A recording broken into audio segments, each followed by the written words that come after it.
Oi, alminhas alencarinas, tudo bem com você? Meu nome é Yasmin, esse é o Alma Alencarina. Seja muito bem-vindo ao vídeo de hoje, que é muito especial.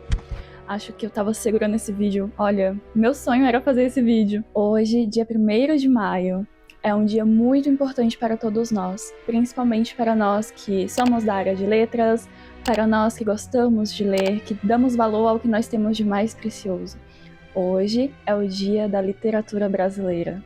E por que nós celebramos o Dia da Literatura Brasileira hoje? Hoje é aniversário de nada mais, nada menos do que o patrono desse canal, o José de Alencar. Então é por isso que nós celebramos o Dia da Literatura Brasileira. Por diversas honras que ele teve, por sua colaboração na criação, na defesa de uma identidade nacional, por suas obras, né, os seus romances, e ele não foi só romancista, a gente vai falar sobre isso no vídeo de hoje. Eu sei que tem muitas pessoas, estudiosos, na verdade, que defendem que ele não deveria ter esse título, que na verdade era para ser outro escritor. Alguns defendem que seria Joaquim Manuel de Macedo, por causa de A Moreninha, que veio muito antes do José de Alencar publicar suas obras, mas eu acredito que o impacto alencariano na literatura, principalmente o fato de ele defender com unhas e dentes a nossa identidade nacional, a nossa literatura, com o nosso idioma, com os nossos costumes e as críticas que ele fazia, deram a ele esse título tão honroso e que, inclusive, defendido por Machado de Assis, seu melhor amigo. Gente, no vídeo de hoje nós vamos dar um passeio sobre uma obra autobiográfica do José de Alencar, o livro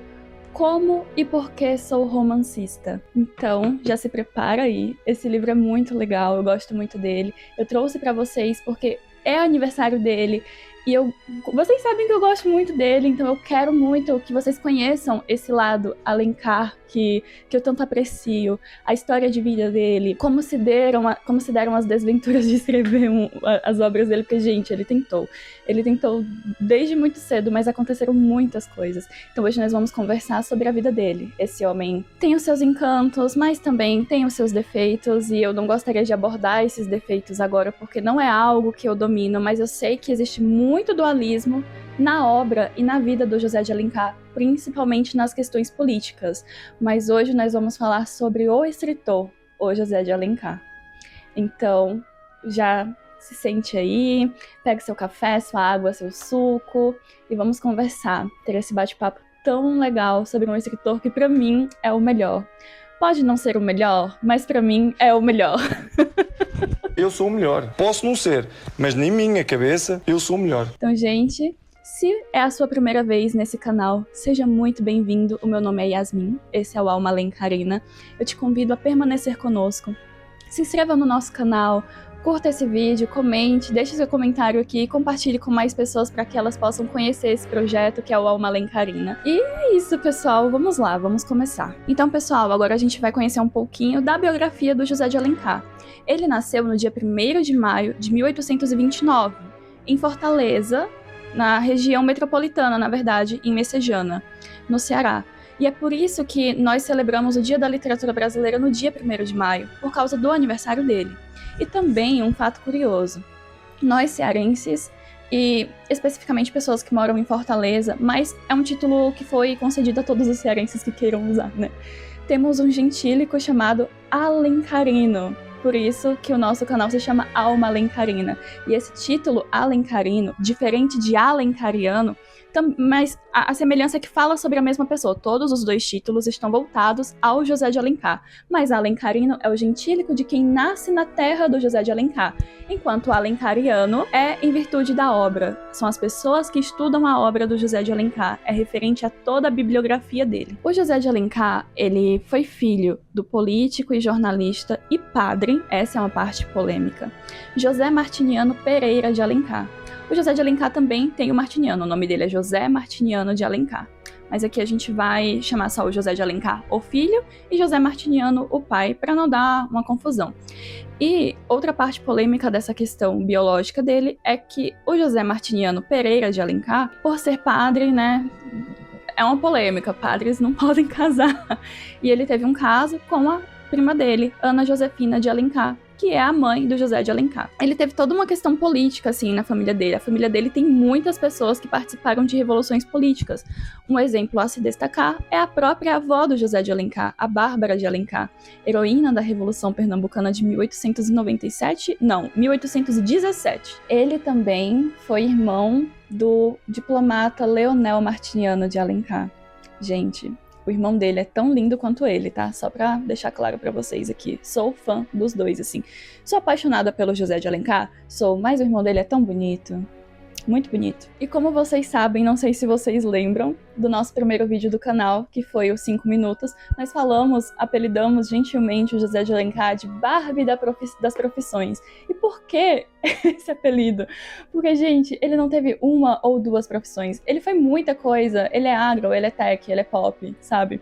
Ele foi, prestem atenção, jornalista, advogado, político, ensaísta, teatrólogo, dramaturgo, cronista, escritor e polemista. Eu acho que essa parte específica do polemista ativo, ele exerce a vida dele inteira. A vida dele inteira é voltada com polêmicas. Dentro da família, dentro da faculdade, dentro do trabalho dele como jornalista e principalmente na carreira de escritor.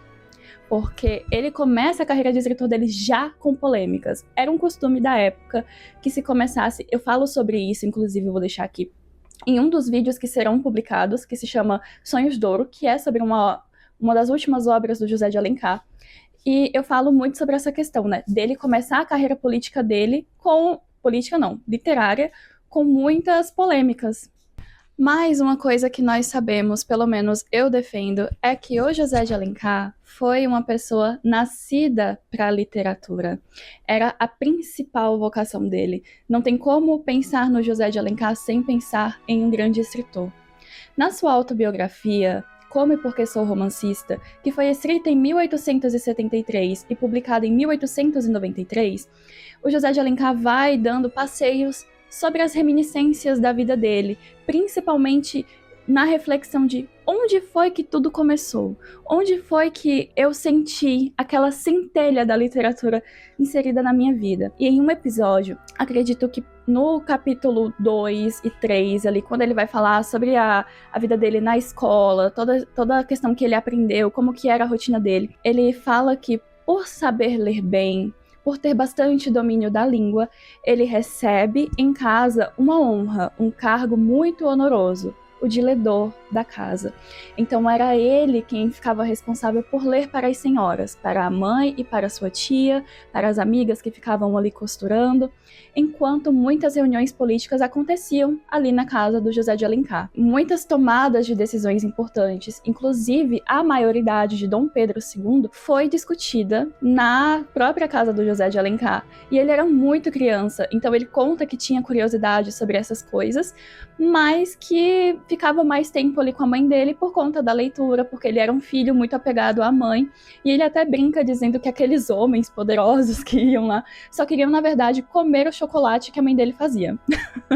Quando ele fala do cargo de ledor, que era um costume naquela época, né? Não sei se vocês sabem, mas durante a Idade Média, a prática da leitura era muito reduzida, não eram todas as pessoas que sabiam ler.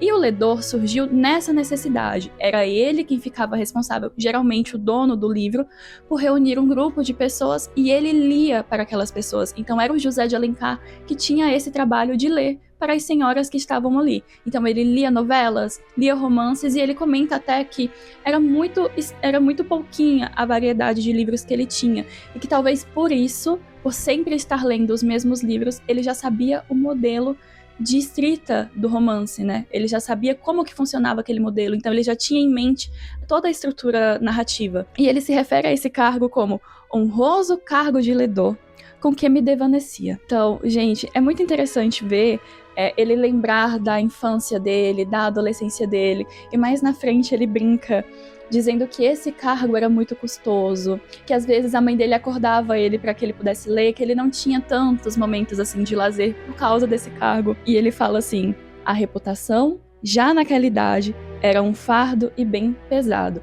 E aqui ele reflete: foi essa leitura contínua e repetida de novelas e romances que primeiro imprimiu em meu espírito a tendência para essa forma literária, que é entre todas a de minha predileção.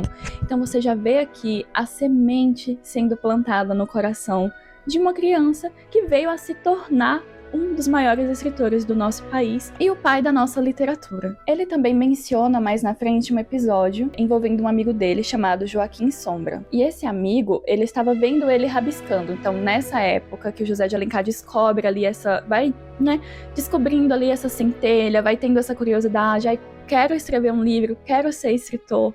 Já por causa desse cargo que ele recebeu na infância, esse amigo, ao ver ele rabiscando, dá uma ideia. Sugere que ele use um acontecimento determinado ali que envolve ele, né, esse Joaquim, para escrever uma novela. E o José de Alencar fala: nossa, vou fazer. Então ele vai criar uma cena, vai descrever uma cena de Pajeú das Flores que envolve um acontecimento político com esse amigo dele. Mas ele completa dizendo que esse primeiro rascunho se foi. Ele não guardou, ele não conservou as reminiscências literárias, as provas literárias da infância dele, né? Ele fala: foi-se com os folguedos da infância que o viram nascer, e que das primícias literárias nada conserva. Mas, como a gente acabou de conversar, muitas tomadas de decisões políticas foram discutidas na casa do José de Alencar. A influência que ele tem da família dele, do pai dele ser um político, o pai dele foi senador, a própria avó dele como heroína pernambucana, o irmão diplomata, todas essas coisas. E principalmente ele crescer naquele meio faz com que a semente da política também entre no coração dele. Então nós temos ali uma pessoa dividida. O José de Alencar, escritor, o José de Alencar, o político. E por muito tempo eu defendi uma postura que ele poderia ter escolhido se envolver só com a literatura, e que bom seria se fosse só assim. Realmente até hoje eu penso que seria muito bom ver o José de Alencar só como escritor. Mas depois de observar todas esses detalhes, depois de estudar bem a biografia dele e outros escritos, né, artigos de muitos estudiosos alencarianos, eu começo a pensar que é impossível não imaginar que em algum momento ele não fosse tentar algo assim. Então agora a gente vai adentrar numa parte do livro que ele tem muito gosto de falar sobre ela.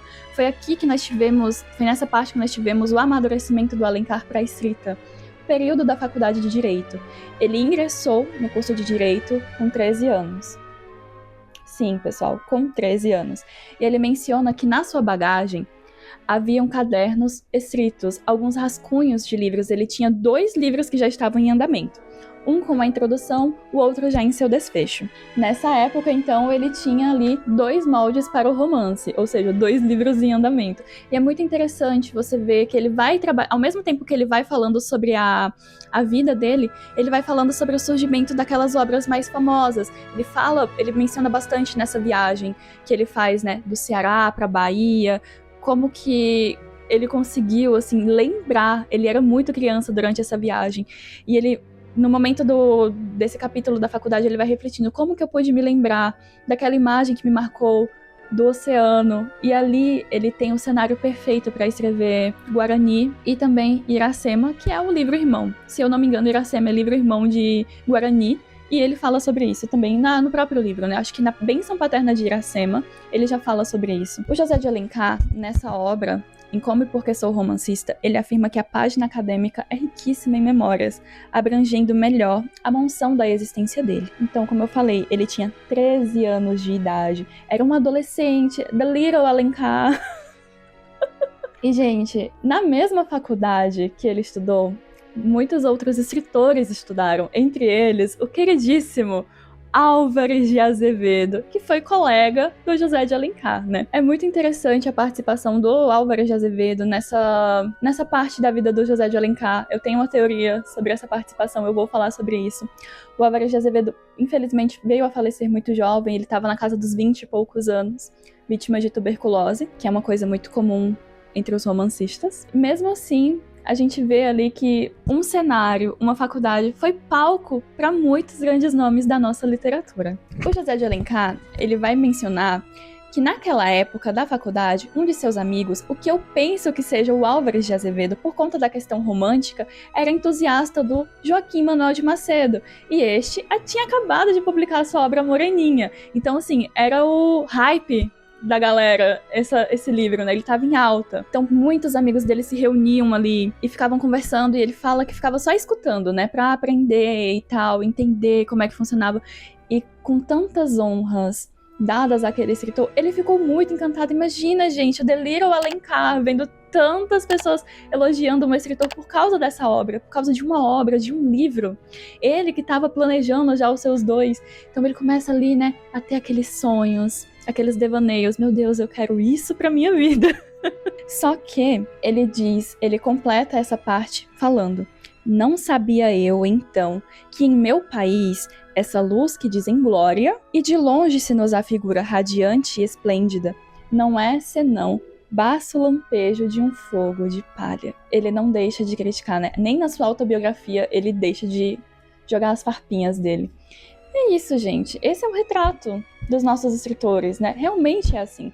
É um fogo de palha. É uma coisa ali que eu tava até explicando pro meu marido nessa questão do fogo de palha. É uma coisa que acende rápido, que queima forte, mas que também logo se apaga. E é assim a glória dos nossos escritores, infelizmente.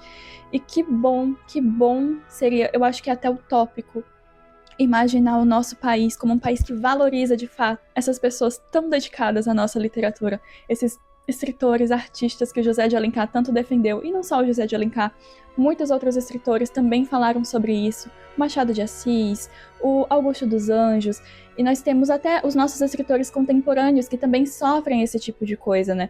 Infelizmente, aqui a gente tem mais facilidade de valorizar o que vem de fora, enquanto no nosso país nós temos tantas pessoas maravilhosas, tantas pessoas dedicadas, pessoas tão honradas que se dedicam a manter vivo esse tesouro que não nos pode ser tirado, que é a nossa literatura.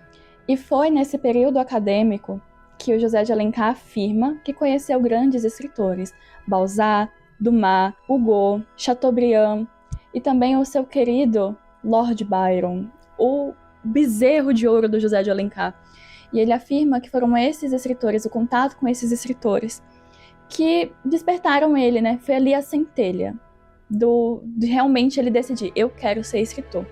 E ele também vai abordar que esses escritores tinham um modelo pronto. José de Alencar estava preparado principalmente para a literatura francesa, que era a que mais se tinha contato naquela época, muito embora o livro fosse um artigo de luxo. Ele fala, naquela época o livro era um artigo de luxo, como ainda hoje é, hoje no tempo contemporâneo aqui da obra sendo escrita. E ele vai dizer, esses tinham o modelo pronto para que eu imitasse, mas eu preferi devanear por outras faces literárias que brotam flores mais singelas e modestas, o romance e poema da vida real. É nessa escolha de falar sobre a vida real, de poetizar a vida real, de escrever sobre a vida real, que a gente vai ver ali na Bênção Paterna, como eu mencionei, que ele sempre se refere aos livros dele como singelo, como modesto, como livrinho, como uma coisa que precisa ser defendida, que precisa ser bem cuidada, e por isso ele trata os livros como se fossem os próprios filhos dele. Ele também fala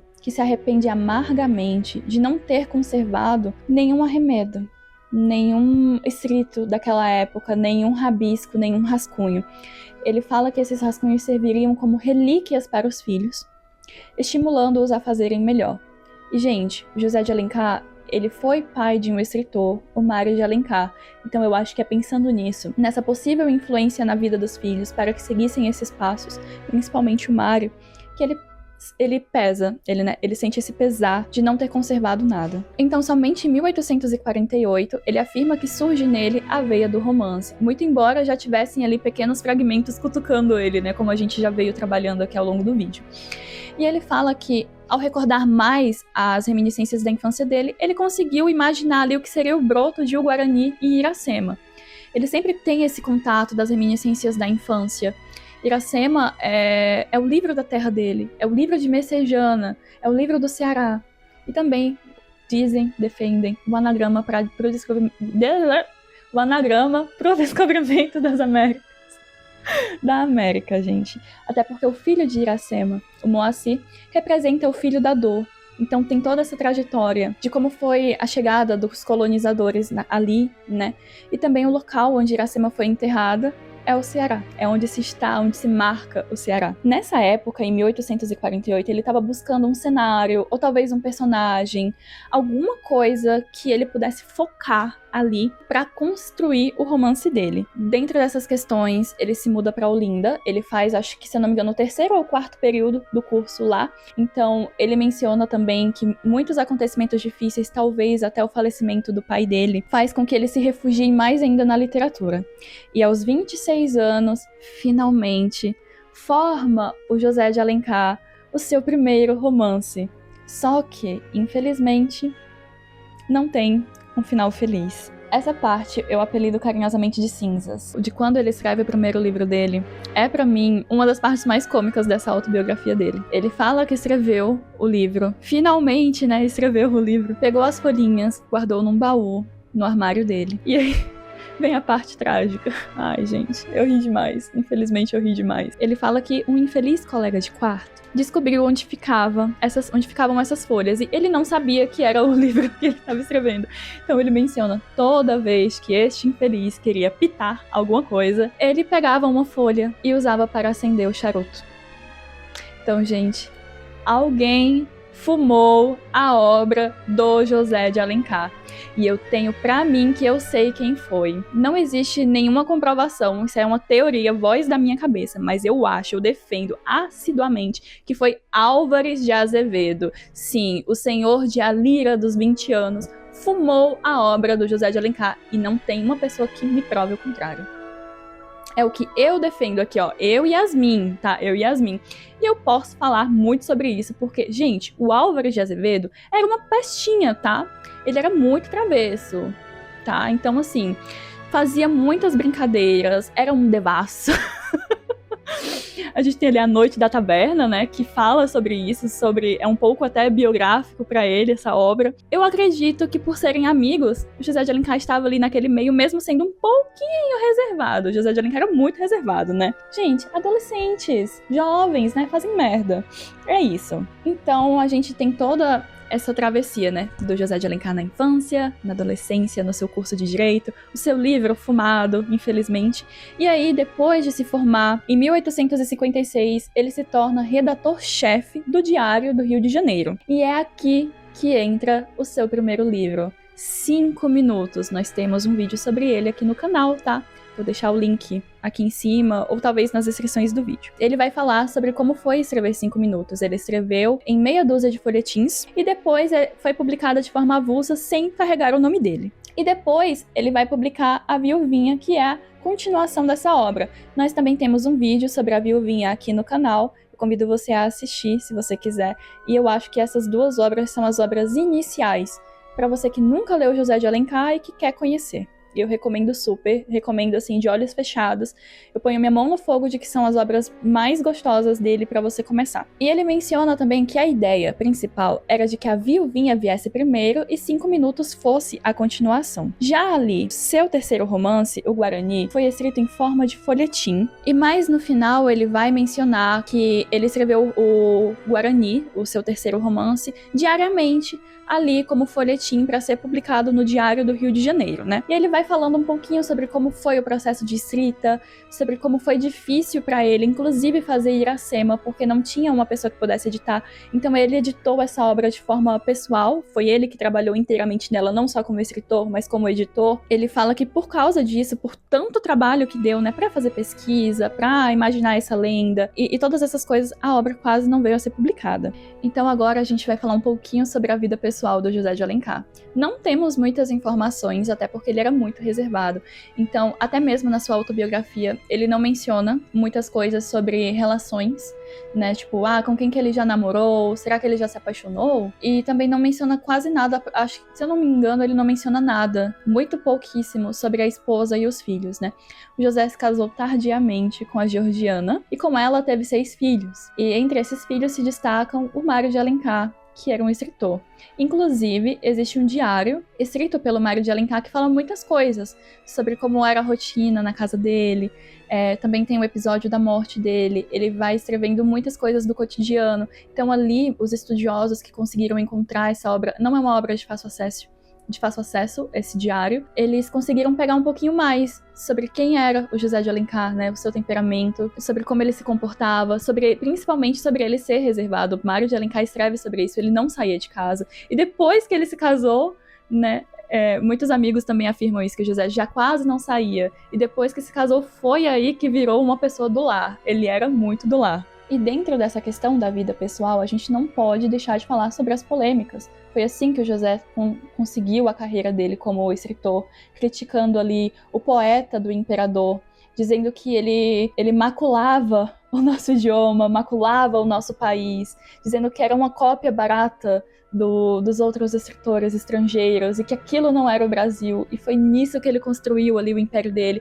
Gente, ele tinha um grupo de leitores, ele já tinha um público, e aquilo era muito importante para um escritor, né? Naquela época, ter esse público ali fiel. E nisso ele escreve crônicas também. A gente tem aqui essa obra aqui chamada Ao Correr da Pena, que é uma coletânea de crônicas escritas pelo José de Alencar, e ele sempre vai se referir ao público dele. Inclusive, gente, eu amo os títulos das crônicas dele. É tipo assim, não tô com vontade de escrever hoje, vou criar um romance, sabe? E ele faz uns desabafos aqui, e ele sempre vai falar ao meu público e tal. Então ele já tinha aquele público composto principalmente por mulheres que liam as obras dele de forma assídua, né? E dentro dessas polêmicas, uma que se destaca é com o Joaquim Nabuco. Eles tiveram uma briga muito feia, principalmente porque o Joaquim acusava muito ele de querer ser um romancista no cargo político, e o José de Alencar, ele tem uma postura muito legal nessa coisa, ele tá tipo assim, muito luxo e finesse, tipo, querido, quem tá fazendo romance aqui é você. Eu sei muito bem dividir o meu trabalho, tá bom? Enfim, ele é bem educadinho, gente. E mais na frente, o Joaquim reconhece que ele era muito jovem, que ele fez caquinha. Ele pede até desculpas, né? O José já estava falecido nessa época, e ele fala que hoje, né, naquele momento, ele se arrepende de ter feito aquilo, porque ele reconhece a grandeza e a importância, o impacto do José de Alencar na literatura. Os escritores iniciantes daquela época sempre brigavam com aqueles mais consolidados, assim, eles construíram uma carreira, e depois, tipo, desculpa aí, tá, eu era imaturo, errei, fui moleque. E agora, algumas curiosidades sobre o José de Alencar. Essa é a minha parte favorita. Ele apadrinhou grandes escritores, dentre eles Machado de Assis, que não era só um escritor, e não só afiliado literário do José de Alencar, era melhor amigo. Eles eram mais que amigos, best friends forever. Eu amo muito a amizade do José com o Machado, era uma amizade muito legal, muito companheira. O José de Alencar, ele tem uma participação não só literária, mas no direito também. Ele foi coautor do Código Processual de 1850. Também ele foi o pioneiro na introdução do habeas corpus no direito brasileiro. Ele utilizou o habeas corpus preventivo para defender o sogro dele, e nisso ele escreveu um livro chamado Questão do Habeas Corpus. Então, assim, se nós temos o habeas corpus, José de Alencar. Ele também foi um dos primeiros escritores a transcrever onomatopeias de risos. Na obra O Tio, ele descreve uma risada lá, quiá, quiá, quiá, quiá, que depois o Machado de Assis vai adaptar para kkkkkkkkk. E se hoje nós usamos essa risada em caps lock, é graças ao José de Alencar. Vou dizer que é graças a ele, sim. É o José de Alencar, sim. Quem é o maior? José de Alencar. Quem é o melhor? José de Alencar. Quem é o papai? O José de Alencar. É isso, pessoal. Aqui é José de Alencar. E agora a gente chega numa fase complicada da vida do José de Alencar, uma fase muito delicada, que é a morte. Desde a juventude, ele foi acometido de tuberculose e veio a falecer no dia 12 de dezembro de 1877, após regressar da Europa para o Rio de Janeiro, numa tentativa de tratamento que não foi bem sucedida. No diário do filho dele, o Mário, ele vai escrever sobre esse dia. Ele descreve que estavam na mesa ele e algumas irmãs, e aí chega a governanta pedir que as crianças vão dar um último beijo no papai. Ela fala mais ou menos assim: vão lá falar com o pai de vocês, um beijinho de boa noite, porque ele vai dormir, essas coisas, sabe? Pra se despedir. E ele descreve assim que ele não entendia o que estava acontecendo, e aí ele entra num lugar lá, tá lá o Machado de Assis, tá lá a mãe dele, ele fala que a mãe dele chorava muito e ele não entendia o que era. E aí ele fala, não sei se foi a doença que ele tinha ou se foi uma queda que ele levou que abriu um buraco na cabeça dele que não sarou. Então, nós temos ali outra causa também, né, que é essa ferida de uma queda que o José de Alencar levou. Mas o papai estava na cama com os olhos fechados. E aí ele deu um beijo no pai dele. E ali, mais ou menos, ele entendeu que o pai dele não ia mais acordar. E como eu falei, o Machado de Assis participou do velório e fez uma homenagem a ele, não só no velório como no enterro. Nessa homenagem ele fala, toda a história destes 15 dias está resumida em um só instante e num acontecimento único, a morte de José de Alencar. Ao pé desse fúnebre sucesso, tudo mais empalidece. Também a Gazeta de Notícias publicou uma nota dizendo, o falecimento de José de Alencar é a viuvez em que se acha a literatura da pátria. Quem não apreciava a iluminada inteligência que, criando ou pesquisando, era sempre uma individualidade poderosa, um crítico consciencioso e de fino tato? Salve José de Alencar, astro que hoje cintila na celestial esfera. Então nós temos aqui toda a trajetória de vida de um grande escritor, o José de Alencar. Das obras dele, eu gosto muito, muito das crônicas, gosto muito das obras urbanas, os 3 perfis de mulher. Gente, esse é o vídeo de hoje. Eu agradeço muito pela sua participação aqui no vídeo, se você ficou até aqui conversando comigo, me escutando. Deixa o seu comentário nesse vídeo, me diga qual que é o seu escritor favorito da nossa literatura. Qual que você gosta? Jorge Amado? Clarice Lispector? Machado de Assis? E até mesmo nós temos os contemporâneos, né? Nós temos a Socorro Racioli aí, que é uma escritora muito legal. Ela tem até mesmo literatura infanto-juvenil com a Bailarina Fantasma, que fala sobre o José de Alencar, de certa forma. Acontece no Teatro José de Alencar, o enredo. Então é muito legal, gente. Eu realmente peço muito que vocês conheçam a nossa literatura, porque tem literatura para todos os gostos. O nosso Brasil tem um escritor para todos os gostos. E detalhe, esses escritores aqui que a gente discute, né, o José de Alencar, o Machado de Assis, eles não têm só um tipo de escrita. Então pode ser que você não goste dos romances do José de Alencar, mas vai que você gosta das crônicas, vai que você gosta do teatro. Da mesma forma, Machado de Assis, entende? Machado tem muitos contos legais. Então assim, vale a pena conhecer, vale a pena descobrir. É isso, pessoal, mais uma vez, muito obrigada. Não se esqueça de se inscrever no nosso canal, de deixar o seu like e de compartilhar esse vídeo com outras pessoas. Um beijo e até o próximo vídeo.